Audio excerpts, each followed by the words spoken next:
Hello and welcome to Coffee with Dr. Carla. I'm Dr. Carla, this is Tyler, and we are glad that you're here with us today, and hopefully we can start to end some stigma around some of the mental health issues we're going to talk about. And so this is a big one. Technology is great in many, many different ways, but it also can create some obstacles in people's lives if they don't have other ways of being connected to community outside of the,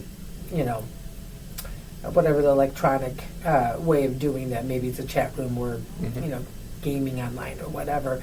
What have you been seeing in this regards? Yeah, I feel like it's almost been like an ongoing trend I feel like for a while. I feel like now we're starting to really see it after COVID, but right. I feel there's a lot more actual in-person interactions now. I feel like you kind of see, I feel like I see this all the time of people are anxious to make a phone call to someone, even if they care about them, not even just a call them a business or stuff like that. I feel like you see a lot more of that. I feel like I hear people in schools of I remember growing up here oh yeah, one of the biggest fears of people was giving speeches, and still one of the biggest things, and now people are we're not even giving speeches in school and stuff like that. And I think with technology, we've had a big shift where it's so easy to send a text message, so people aren't interacting.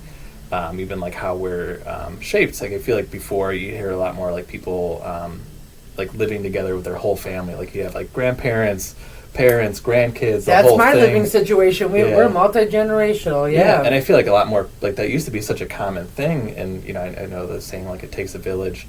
So many people now are more isolated, withdrawn.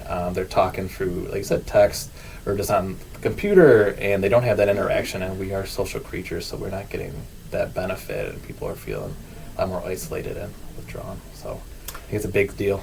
So other than isolation and kind of withdrawing, what are some of the other pitfalls of not getting connected? Yeah, I feel definitely increasing anxiety and depression. I feel that's a huge thing because we need that interaction. I feel it feels good. I feel everyone's had where they're just randomly somewhere in public and someone talks to them and they have a good 5-minute conversation.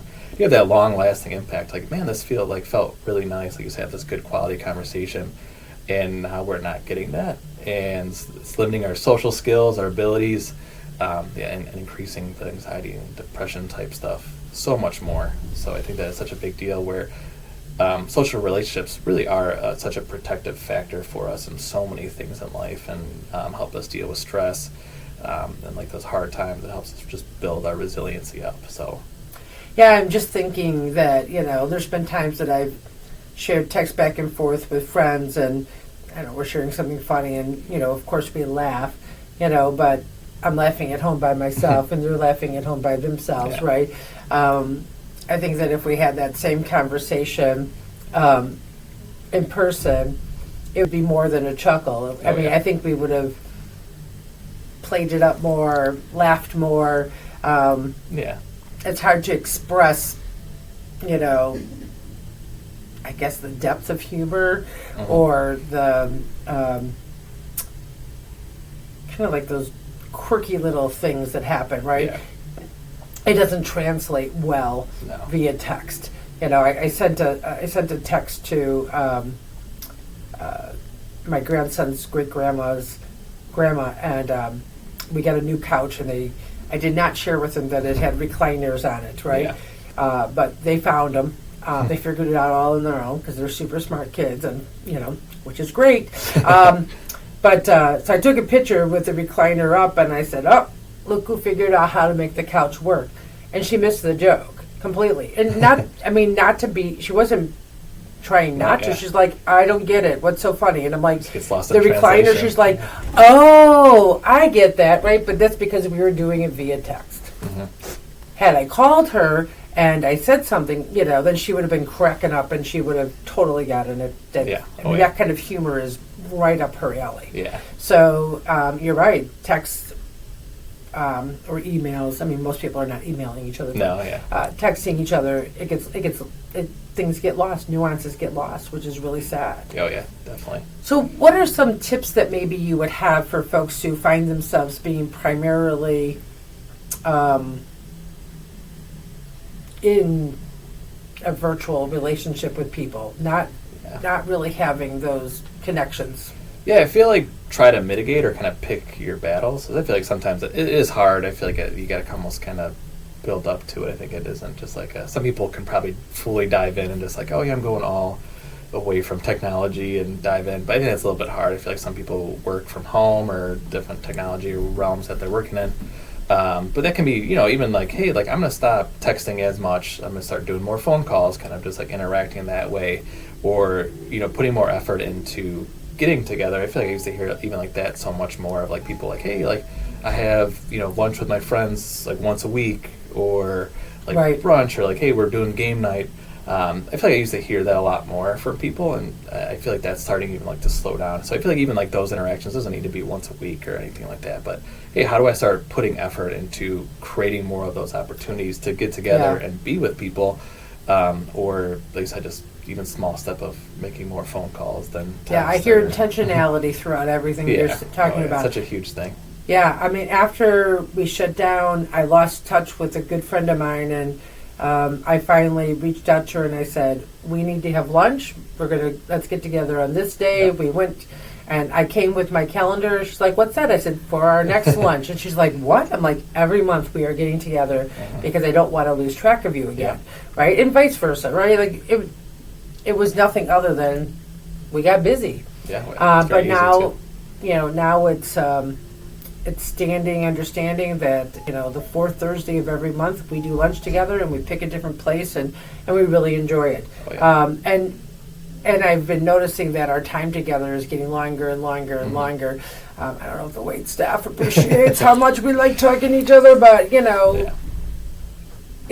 it's important to us. And when we have to miss it, every once in a blue moon it happens. We both talk about how much we notice, that void. But it's hard to be intentional about it. Yep. For the extroverts out there, I'm sure that this idea of just getting out there and trying it seems so much easier. For us introverts, it's a little bit more daunting. But I know as an introvert, if I have some control over it, that I feel less intimidated by it. So this is your opportunity to kind of seize the reins and try some of these things yourself and see what happens, Yep. Yeah, and I feel like, especially for a lot of people, like I always say, like, especially if you feel like it's hard in a battle, like, try to make it as simple as possible. Like you said, try to, like, focus on those things you can control. Maybe that's doing it with, like, kind of tying that in with something you do enjoy. Maybe it's like, hey, I really enjoy playing this video game. Well, hey, maybe we get together at someone's house to play it together. Physically in the same house. Be it separate. Or, it's like, hey, how do I kind of combine a couple factors to make it a lot easier to get up and get motivated to do that, because it can be really challenging, obviously, the scheduling of it at all with just life and everything. But well, you mentioned to me a number of times how much you enjoy taking your dog out for walks and stuff like that, and I was just thinking, even something as simple as going out on a walk with your dog, you end up running into people, and you have little conversations with them.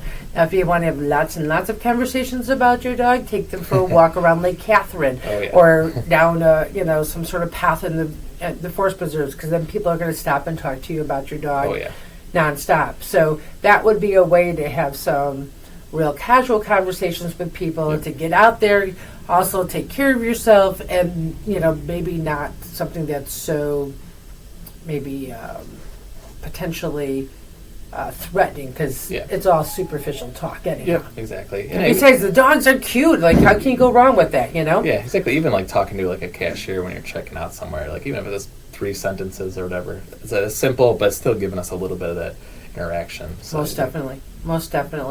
So hopefully people can start getting out of their comfort zones. And I know it's hard with when we start changing clock times and weather, and if it's too hot or too cold or whatever, but give it a try. See what happens. Just a little bit.